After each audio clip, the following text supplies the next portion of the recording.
Hello बच्चा लोग, कैसे हैं आप सब। आपका एक बार फिर से स्वागत है आपके चैनल साइंस अनलॉग्ड में। और मैं मधुर मिहिर, आपका फिजिक्स टीचर, आपके सामने लेकर आया हूँ आज एक नया टॉपिक क्लास 12 फिजिक्स का, जिसका नाम है कूलॉम्स लॉ। आइए आज हम डिस्कस करेंगे कूलॉम्स लॉ के बारे में। कूलॉम्स लॉ जो है वो हमारे दो पॉइंट चार्जेस के बीच में लगने वाले फोर्स के बारे में बात करता है।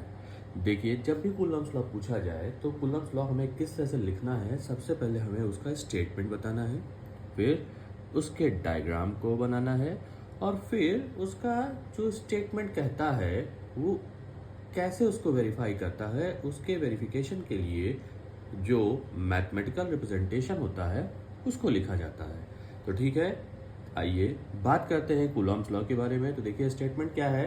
The force of interaction of two stationary charges in vacuum is directly proportional to the product of these charges and inversely proportional to the square of their separation। मतलब अगर आप डायग्राम को यहाँ पे देख पा रहे हैं, देखिए एक ये चार्ज हो गया, एक ये चार्ज हो गया, ये दो हमारे बीच में क्या है, पॉइंट चार्जेस। ये दो पॉइंट चार्जेस हमने लिए हैं जिनके बीच का सेपरेशन कितना है, स्मॉल आर, जो कि वैक्यूम में स्मॉल आर डिस्टेंस पर सैचुरेट हैं, स्टैब्लिश हैं। ठीक है, ये हमारे कैसे हैं, स्टेशनरी चार्जेस हैं। तो इनके बीच में क्या होगा, एक फोर्स ऑफ इंट्रैक्शन प्रोड्यूस होगा। वो फोर्स ऑफ इंट्रैक्शन किसके ऊपर डिपेंड करता है, नेचर ऑफ चार्जेस के ऊपर। नेचर ऑफ चार्ज का मतलब या तो ये पॉजिटिव होगा या तो ये निगेटिव होगा। पॉजिटिव पॉजिटिव होगा तो एक दूसरे को रिपेल करेगा, निगेटिव पॉजिटिव होगा एक दूसरे को अट्रैक्ट करेगा, पॉजिटिव निगेटिव होगा तो एक दूसरे को अट्रैक्ट करेगा। वो फोर्स जो होता है, फोर्स ऑफ इंट्रैक्शन, वो कैसा होता है, इसके और इसके। मतलब अगर इसको हमने Q और Q ले लिया है तो F डायरेक्टली प्रोपोर्शनल किसके आएगा, Q और Q के, मतलब Q1 और Q2। इसको Q1 और Q2 कहते हैं, यहाँ पर हमने Q लिया है। तो ये Q और Q हमारा एक्चुअल में क्या है, Q1 और Q2। देखिए कैसे, ये देखिए हमने जो यहाँ पे फॉर्मूला बनाया है, that is F is directly proportional Q1 Q2। मतलब ये हमारा पहला चार्ज हो गया, ये हमारा दूसरा चार्ज हो गया।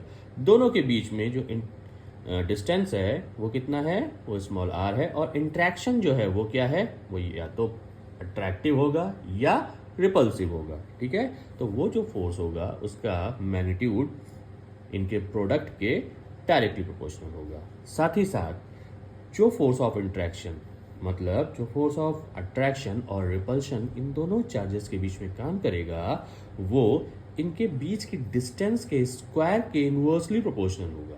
That is F is inversely proportional to 1/r square. अब अगर इन दो इक्वेशंस को हम कंबाइन करें तो हमारा फॉर्मूला क्या बनता है, फॉर्मूला बनता है F directly proportional to Q1 Q2/r square. जहां से प्रोपोर्शनैलिटी का साइन हटेगा तो हमारे पास फाइनल फॉर्मूला क्या आएगा, फाइनल फॉर्मूला आएगा F is equal to K Q1 Q2/r square newton. ठीक है, ये हमारी एक फाइनल इक्वेशन हो गई, where K is proportionality constant, जो कि K क्या है, वो एक प्रोपोर्शनैलिटी कांस्टेंट है जो कि डिपेंड करता है सिस्टम ऑफ यूनिट्स पे।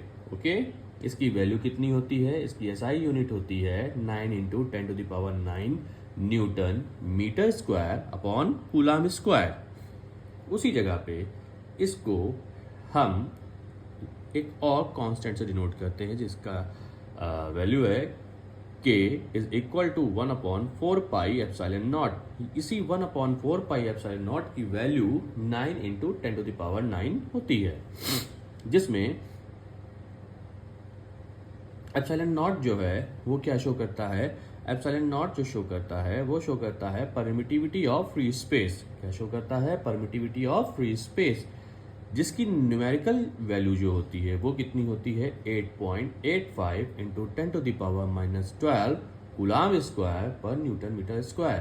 तो यहाँ से इस टॉपिक से हमको ये पता चल गया कि जो कूलम्स लॉ है वो दो स्टेशनरी चार्जेस, पॉइंट चार्जेस के बीच में लगने वाला इलेक्ट्रोस्टैटिक फोर्स है। उस फोर्स का नेचर जो होता है, उस फोर्स का नेचर आइदर पॉजिटिव और रिपल्सिव होता है।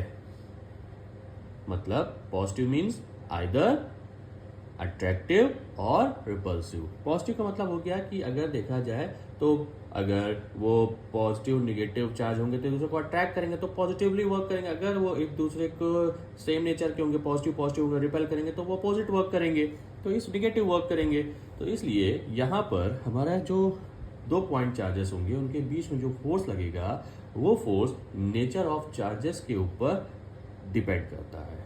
ठीक है, तो अब हम इसके अब एप्लीकेशंस के बारे में पढ़ेंगे नेक्स्ट टॉपिक में, और हम ये भी जानेंगे कि क्या कूलम्स लॉ हमारा न्यूटन्स के थर्ड लॉ को फॉलो करता है, और कंपेयर करेंगे कूलम्स लॉ को हम अपने ग्रेविटेशनल लॉ से, और साथ ही साथ हम कूलम्स लॉ के वेक्टर फॉर्म को भी डिस्कस करेंगे। Thank you so much.